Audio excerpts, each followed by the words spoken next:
My name is Mildred Sterling.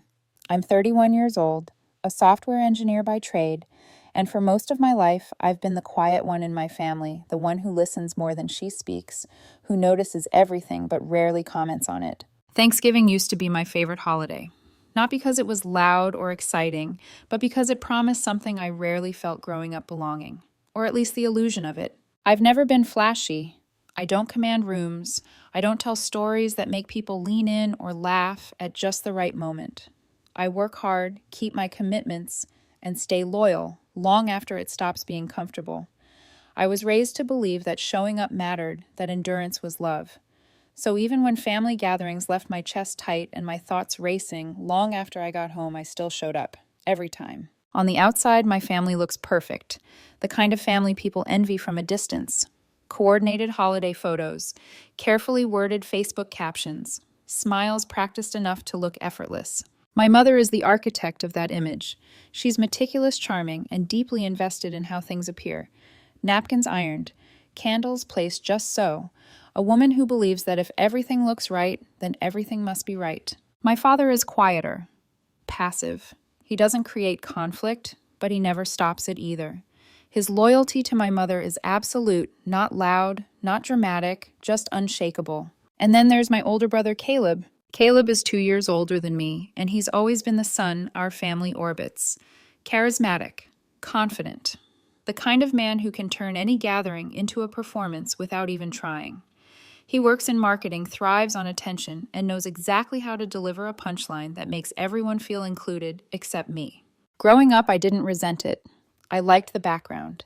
I liked being the reliable one, the easy one, the daughter who never caused trouble. But somewhere along the way, that dynamic hardened. Caleb wasn't just favored, he was excused, celebrated, protected, and I became manageable. The jokes started small. Comments about how serious I was, how I needed to lighten up. My mother laughed along, sometimes repeating them herself. They asked why I didn't bring dates around more often, why I worked so much, why I always sat quietly during dinner. Whenever I tried to share something I cared about, a project, a trip, a new interest, the room shifted. Conversations redirected. Eyes glazed over. It was subtle, but it was consistent. Still, I showed up. This past Thanksgiving was at my parents' house again. I RSVP'd early, offered to bring dessert from a bakery I knew my mother liked. I thought maybe, just maybe, it would be different this year. I arrived with a bottle of wine in one hand and pastries in the other. The house was warm. The table was already set. For a moment, standing in the entryway, I felt that familiar flicker of hope. Then Caleb arrived. He swept in like he always did, laughing. Coat tossed dramatically over a chair. Voice filling the room. Within minutes, my mother was hanging on his every word. I took my usual spot by the fireplace. Caleb eventually wandered over, drink in hand, that familiar smirk already forming. Mildred, he said, drawing out my name. Still lurking in corners, haven't changed a bit. I smiled politely. Still making entrances, I see. He laughed, clinking his glass against mine. Someone has to keep things fun. I nodded, hoping that would be the end of it. It wasn't. Later, as everyone gathered to snack before dinner, Caleb launched into a story about work. The room roared with laughter. My mother wiped tears from her eyes. Then he glanced at me. Mildred, what about you? He said. Still staring at code all day. Any new apps to help people track how boring they are? The laughter softened, polite but present. I forced a smile. My mother chimed in, Caleb, be nice. Mildred's work is important. That pause before important landed harder than the joke. Dinner passed, with me playing my usual role, passing plates, laughing, when appropriate, listening. The more they talked, the more invisible I felt. After dessert, my mother pulled me aside into the hallway. She smiled, that practiced hostess smile. Mildred, she said gently, I wanted to talk to you about something, and I hope you won't take it the wrong way. My stomach dropped. I think she continued, lowering her voice. It might be best if you sit out Christmas this year. I blinked. What? It's not personal, she rushed on. It's just, the energy gets heavy when you're here. You're very serious, and we just want a joyful atmosphere. Something in me went still. So I ruined the mood, I said quietly. She winced. Don't say it like that. That's what you're saying. She folded her arms. We just want everyone to enjoy themselves. I nodded once. All right, I said calmly. Thanks for telling me. Relief washed over her face. I grabbed my coat and left without another word. What she didn't know was this. The house they'd just uninvited me from didn't belong to them. And as I stepped into the cold November night, I pulled out my phone and called the man who did. That was the night everything changed. I didn't go home after Thanksgiving. I drove past my apartment without even slowing down. My hands tight on the steering wheel, my chest buzzing, with a strange mix of shock and clarity. The kind that doesn't feel loud in the moment, but rearranges everything underneath. I went straight to Noah's place. Noah and I had been friends since college. He was one of those people who never mistook my quiet for weakness, who never filled silences just to hear himself talk. Calm, deliberate, loyal to the bone. The kind of friend who didn't ask you to perform to earn space in his life. When I walked into his modest townhouse that night, he didn't greet me with jokes or forced cheer. He took one look at my face, poured 2 drinks without asking, and sat down across from me like he was bracing for impact. I told him everything. Not just what my mother said in the hallway, but the way she said it. The rehearsed smile, the careful language. Words like energy and atmosphere, as if I were a flickering light bulb they needed to unscrew before Christmas. I told him about Caleb's jokes, my parents' laughter, the way I'd learned to swallow reactions so smoothly that they mistook my silence for consent. Noah listened without interrupting. When I finally ran out of words, he leaned back slightly, jaw tightening just a fraction. "They said that to you?" he asked. "Yeah," I said, with a smile. He shook his head slowly. "Mildred, you're one of the least disruptive people I know. They're lucky they've had you as long as they have." I stared down at my untouched glass. It's not even about Christmas, it's just years of being managed. Like I'm a problem they keep trying to minimize instead of a person they're supposed to care about. Noah was quiet for a moment. Then he said evenly, maybe it's time they learn what it feels like to be left out. The words hung between us. He didn't say it like a threat or a suggestion, just a truth spoken plainly. I didn't ask him to do anything that night, but something shifted inside me all the same, a resolve that felt unfamiliar and steady. I had been told to stay away to stop showing up. Fine. But I wasn't going to make it easy for them to pretend nothing had changed. I didn't sleep that night. Not really. I lay on Noah's couch, staring at the ceiling, replaying my mother's voice over and over until the anger dulled into something colder and more focused. The next day, I didn't reach out to anyone. Not that there was much to respond to. My father sent a single text. "Hope you got home safe." The kind of message that feels more like obligation than concern. My mother said nothing. Caleb posted photos from dinner on Instagram, captioned, "Another perfect Thanksgiving with my favorites." I wasn't in a single picture. In one group shot, my chair had been filled by Caleb's girlfriend, Madeline, who had apparently flown in last minute and was now being treated like the discovery of fire. That part stung more than I expected. A few days later, the family group chat lit up with Christmas plans. Caleb suggested a cabin getaway instead of a traditional dinner. Something cozy, festive, fun. My mother gushed over fireplaces and snow and just family. My name never came up. I watched the messages roll in like I was scrolling through someone else's life. By the weekend, I was done watching. I met Noah again this time with purpose. "I want to terminate their lease," I said, keeping my voice level. He didn't look surprised, just thoughtful. "You sure?" "They didn't want me around," I said. "That's fine. But they don't get to keep everything else that came with me, quietly holding things together." Noah nodded slowly. "The lease is month to month now. Legally, I can give 30 days. Make it 72 hours. He studied my face. "That's aggressive." "They've been late on rent 3 times this year," I said. "That's breach." He exhaled. "Yeah, I've got the documentation." "Then do it." I didn't watch them get the notice. I didn't need to. Noah forwarded me a copy anyway, professional, impersonal, airtight. Due to repeated late payments, the tenancy was being terminated effective in 72 hours. The notice went up on their front door. Emails sent, text delivered. Then I waited. The first 24 hours were silent. By hour 36, the messages started. "Mildred, do you know anything about this notice? Is this some kind of mistake? What the hell is going on?" I didn't answer. By day 3, the calls came. My mother's voicemails grew increasingly frantic. "Mildred, please call me. We don't understand what's happening. We're packing, but we don't have anywhere to go. Can you talk to your friend? Maybe he'll reconsider." That last part almost made me laugh. Reconsider. I had been reconsidered my entire life. 2 days after they officially moved out, Caleb called. I answered. He didn't bother with pleasantries. "I'm furious," he said. "You could have warned us. Mom's been crying for days. Dad's sleeping on an air mattress at Uncle Mike's. Do you realize what you've done?" "I do," I said calmly. "I gave you exactly what you asked for." "We didn't ask for this." "You asked me to leave," I replied. "So I did. Permanently." There was a pause. "It wasn't that serious," he said finally. "Mom was just trying to help." No, I said. She was trying to exclude me without feeling guilty. All of you were. You just wanted to hurt us. I wanted you to understand, I said, what it feels like to be treated like you don't belong. His voice wavered just slightly. Congrats. You win. He hung up. But I didn't feel victorious. I felt empty, and I had no idea yet that this was only the beginning. The silence after Caleb hung up was louder than any argument we'd ever had. I sat there for a long time, phone resting face down on the table, staring at nothing. I'd imagined this moment for years, standing up for myself, finally pushing back, but the reality wasn't sharp or satisfying. It was dull, heavy, like the aftermath of a storm that leaves everything standing but stripped bare. 2 days later, they were officially out. No dramatic confrontation, no final goodbye, just the quiet logistics of displacement. Boxes moved into storage, my parents crashing with relatives, Caleb couch hopping between friends, loudly framing it all as temporary and unfair, as if the universe had personally wronged him. I knew all of this because people talk. Family friends, distant relatives. The same network that had always delivered praise to my brother now carried panic in hushed tones. Still no one called to ask how I was. December crept in fast. The city dressed itself up with lights and wreaths and forced cheer. Everywhere I went, there were reminders of togetherness, office potlucks, couples picking out trees, families arguing gently over parking spots outside grocery stores.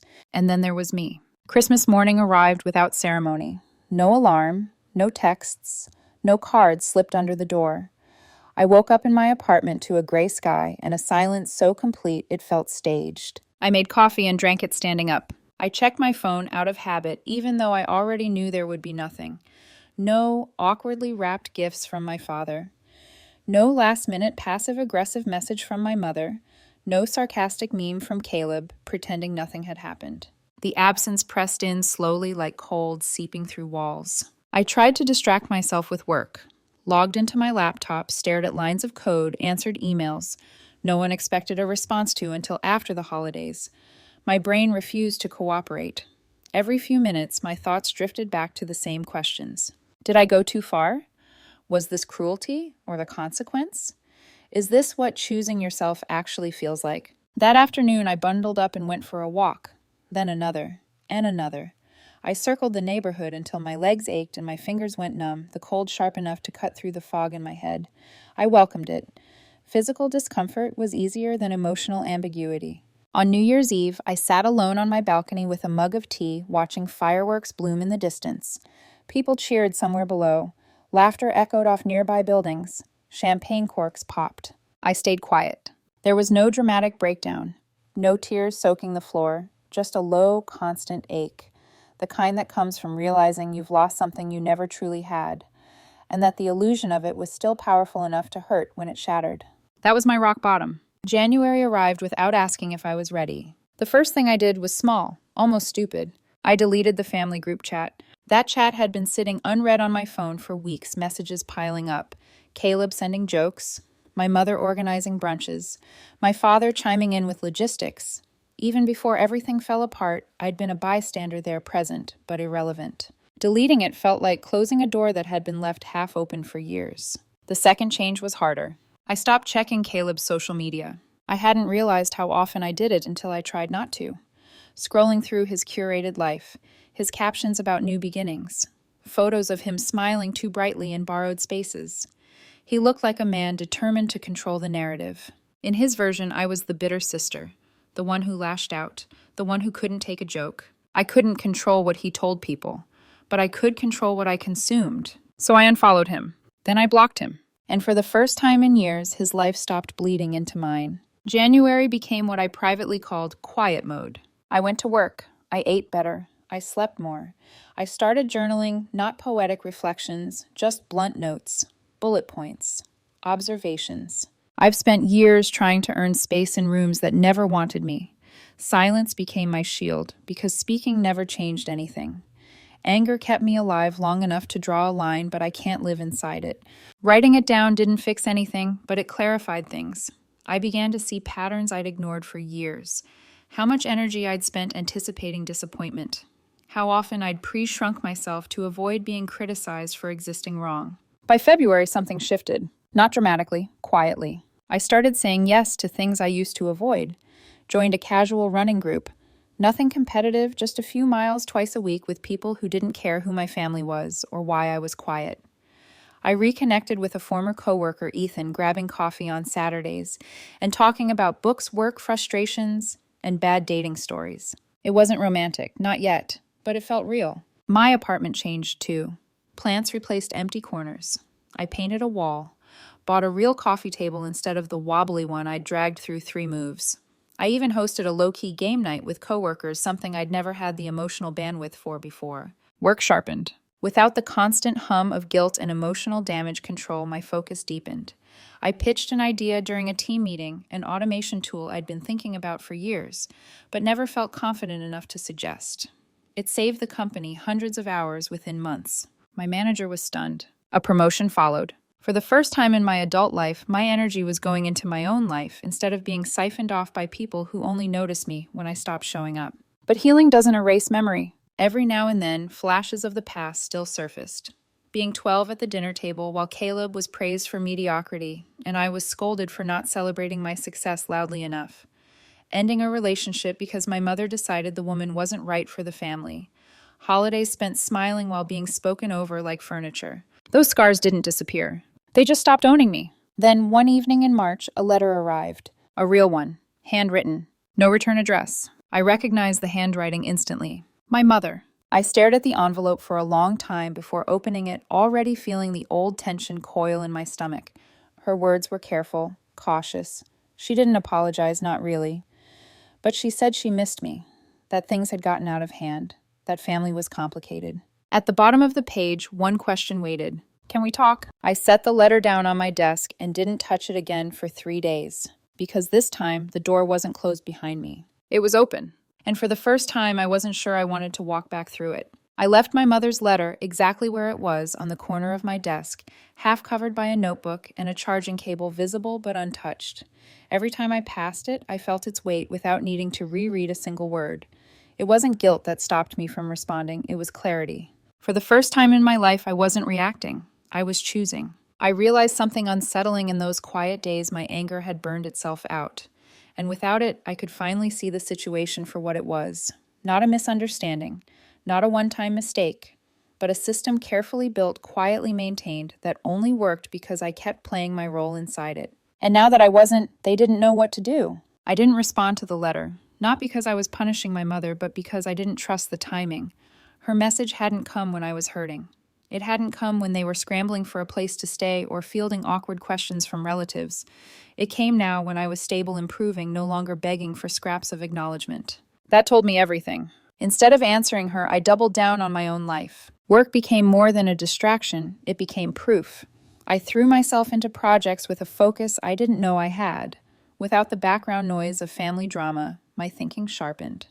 Problems that once felt overwhelming now felt solvable. My manager started looping me into higher-level conversations. I was asked for opinions, trusted with decisions.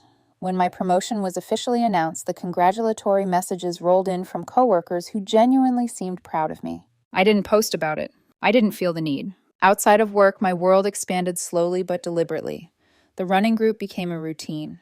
Familiar faces, easy conversation, no expectations beyond showing up. Ethan and I kept meeting for coffee, then dinner, then the occasional walk after work. It stayed light, comfortable.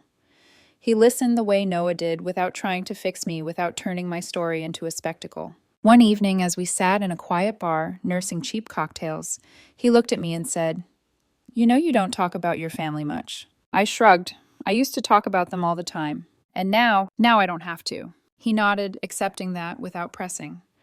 That was new for me, being around people who didn't demand explanations for boundaries they'd never violated. It was around that time that Noah and I had dinner together again. This time it wasn't to vent. "You look different," he said as we sat down. Not happier, calmer. "I feel lighter," I admitted, like I finally stopped carrying something that wasn't mine. He raised his glass. To that. We talked business, something we'd skirted around for years, but never fully explored. Noah's property management company had grown steadily, and I'd been quietly investing my savings instead of letting them rot in a checking account out of fear and indecision. "I've been thinking about getting into real estate more seriously," I said carefully. "Not as a hobby, as a plan." Noah leaned forward. I was hoping you'd say that. We mapped it out over dinner, an LLC, a few starter properties, nothing flashy, strategic. Noah would handle the management side. I'd handle the capital and tech optimization.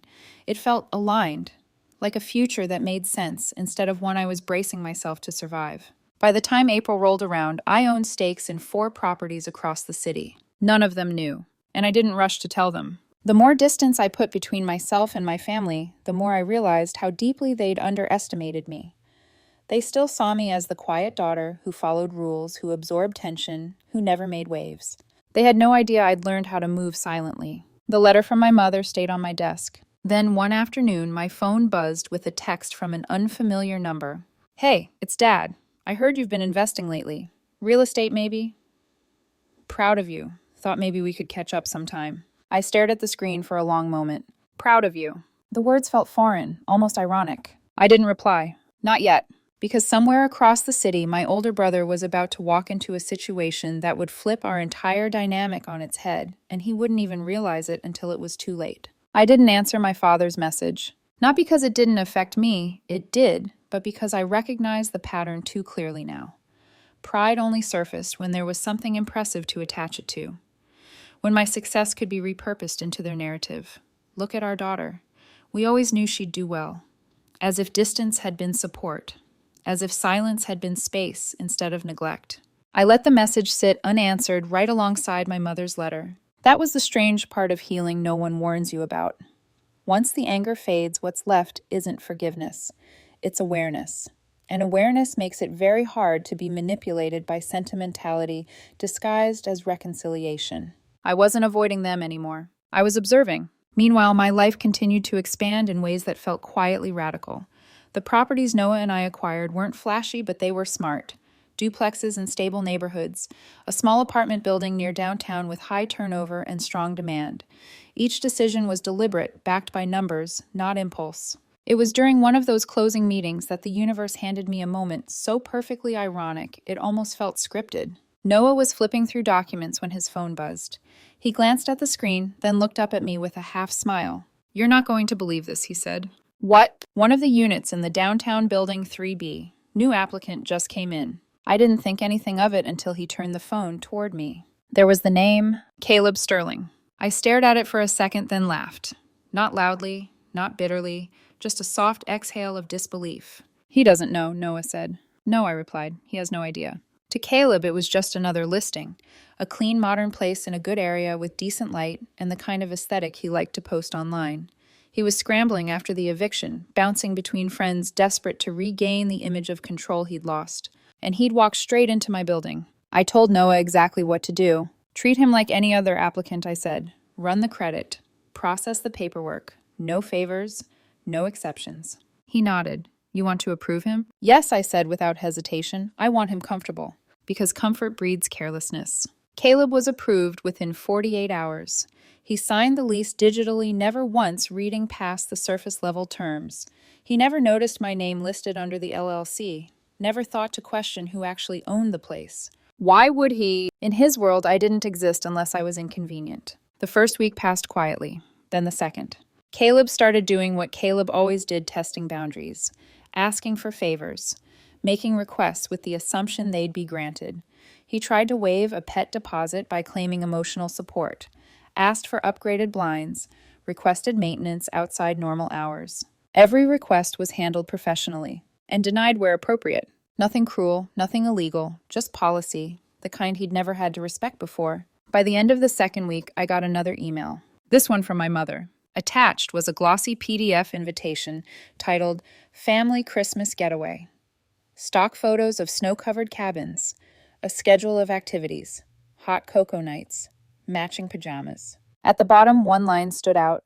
"We'd love for you to join us this year. Let's leave the past in the past." I closed the file. Because while they were trying to rewind the story to a version where I quietly returned to my place, I was already writing a new chapter. One they hadn't been invited to yet. And the final twist, Caleb's lease renewal notice was already drafted. Scheduled. Waiting. I timed it carefully. Not out of spite, but precision. The lease renewal notice went out on a Friday morning in early December, the same week my mother's cabin invitation had landed in my inbox.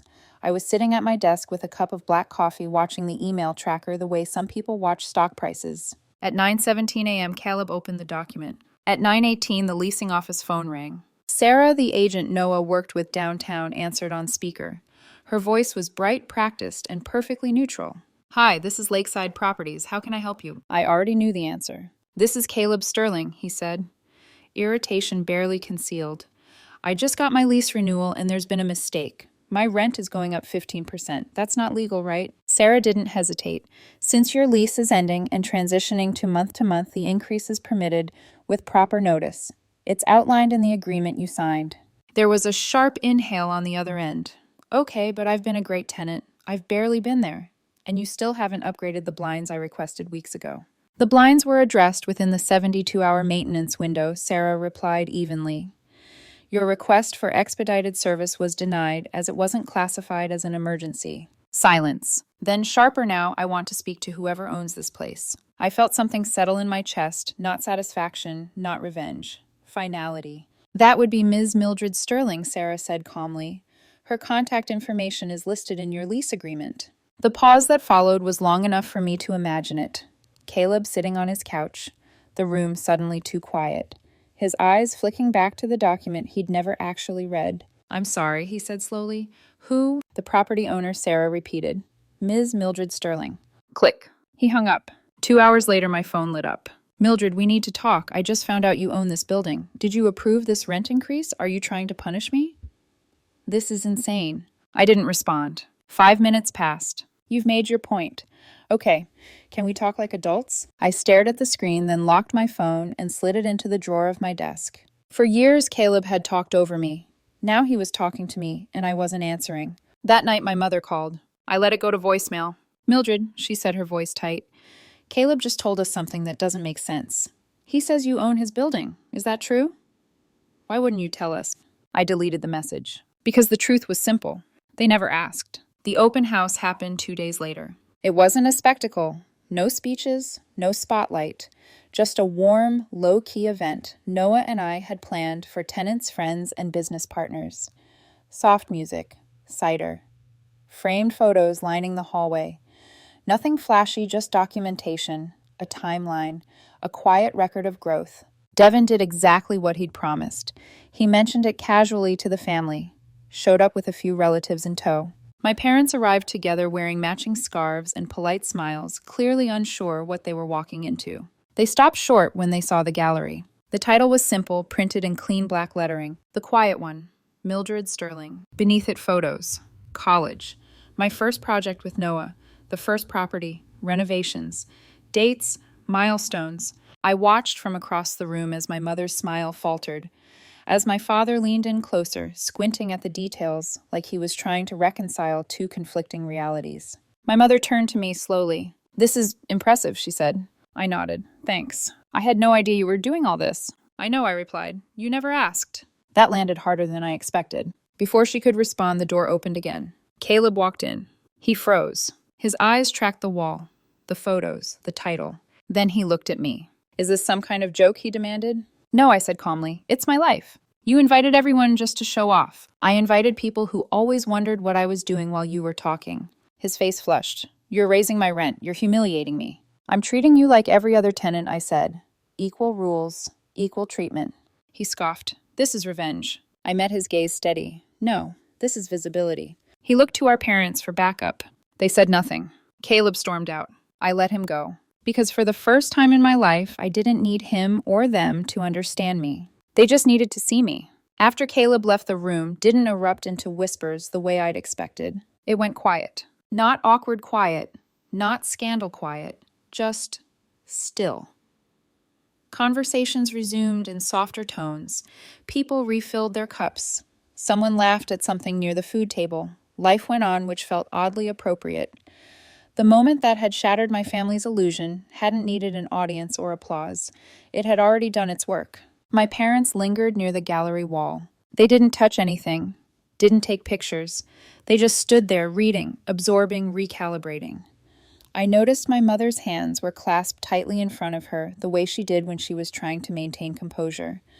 My father rubbed the back of his neck eyes, moving slowly from one frame to the next.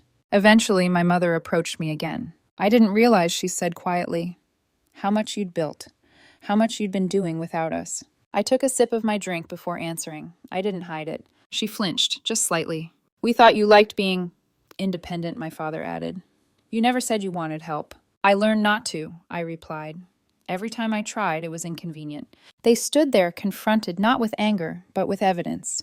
With the undeniable truth that my absence hadn't stalled me, it had accelerated me. I never meant to make you feel invisible, my mother said. I looked at her for a long moment. You didn't mean not to either. That was the difference. She opened her mouth, then closed it again. For once, there was no immediate defense, no reframing, just silence. The open house wound down naturally. Guests filtered out with handshakes and genuine compliments. Noah caught my eye from across the room and gave a subtle nod. You okay? I nodded back. Later, after everyone else had left, Devin came up beside me, cider in hand. Well, he said, if this were chess, I'd say you just played a flawless endgame. I shook my head. This wasn't about winning. Then what was it? I looked back at the gallery wall, now softly lit and empty. Being seen, on my terms. That night I went home alone, but not lonely. For the first time, the quiet felt like mine. The next call came 2 days later. From my mother. I answered this time. Mildred, she said carefully, as if testing the sound of my name in her mouth. We need to talk. We're talking now, I replied. She sighed, in person. I considered it. Not emotionally, logistically. I was no longer afraid of being pulled back into something I couldn't escape. I had boundaries now. Leverage. Stability. Okay, I said, but not at your place. And not about smoothing things over. She agreed too quickly. That told me she was afraid of losing the chance altogether. We met at a cafe halfway between our apartments. Neutral ground. No home field advantage. She arrived early. So did my father. They sat stiffly across from me, hands folded like they were waiting for a verdict. My mother spoke first. We didn't understand you. I know, I said. You never tried. My father shifted uncomfortably. That's not fair. It's accurate, I replied. Fairness would have required effort. They exchanged a glance. My mother leaned forward. We want to fix this. I held her gaze. Fixing it would require acknowledging what you did. Not just that I was hurt, but why. She swallowed. We favored Caleb. Yes. We laughed when we shouldn't have. Yes. We asked you to make yourself smaller so things would feel easier for us. I nodded once. That's the part that matters. Silence stretched between us. Then my father spoke. We didn't think you'd leave. I didn't think I could, I said, until I did. My mother's eyes filled with tears, not dramatic ones, real ones. But I didn't rush to comfort her. I'd learned the difference between empathy and erasure. We want you back, she said softly. I breathed in slowly. I'm not gone. I'm just not available for the old version of us. They nodded. Not because they fully understood, but because they finally realized they had no choice. Caleb moved out a month later. No confrontation, no apology, just a notice filed and keys returned. He never spoke to me directly again. In some ways, that was the most honest outcome of all. My parents tried awkwardly, inconsistently to rebuild something with me. We met for coffee occasionally. Short dinners. Conversations that stayed above water, careful not to sink into old patterns. I didn't offer them unlimited access to my life. I offered them presence, conditional, intentional. Ethan and I grew closer, slowly, naturally, no drama, no grand declarations, just mutual respect and curiosity. For the first time, I wasn't trying to prove my worth to anyone who couldn't see it. The gallery came down eventually. The photos moved into storage. The timeline lived on in spreadsheets, bank statements, and a quiet confidence that no one could take from me. One evening, months later, I reread my mother's old letter, the one that had once felt so heavy. It didn't hurt anymore. They had told me I brought down the mood. So I stepped away. And in the silence they created, I built a life they could no longer ignore.